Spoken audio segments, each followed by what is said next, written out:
মুরগি তো কিনেছি, মুরগির সাথে পেয়েছি অনেকগুলো ডিম। কি একটা সোনাই সোহাগা ব্যাপার, তাই না? হ্যালো এভরিওয়ান, আসসালামু আলাইকুম। তো সকালবেলা উঠে আমি রামিসাকে স্কুলে রাখতে গিয়েছিলাম।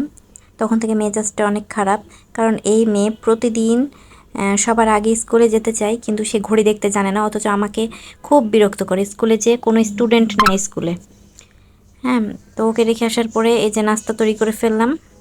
তো নাস্তা তৈরি করতে করতেই এর মধ্যে রূপু উঠে, মানে সারা নাস্তা তৈরির আগেই সে উঠে গেল। তারপরে আমরা নাস্তাটা করে নিলাম। আমি চা খাচ্ছিলাম। আমি নাস্তায় করেছিলাম পটল ভাজি, আলু ভাজি আর ডিম।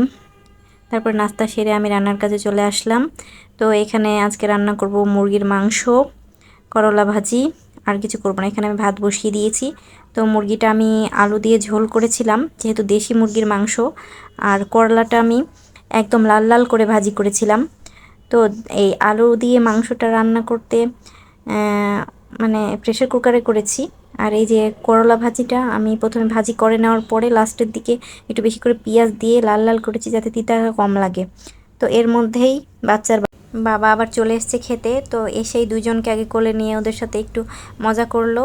তারপরে আমি তার বাবাকে খেতে দিয়ে দিলাম। তো আজকের ব্লগটি এই পর্যন্ত। সবাই ভালো থাকবেন। আল্লাহ হাফেজ।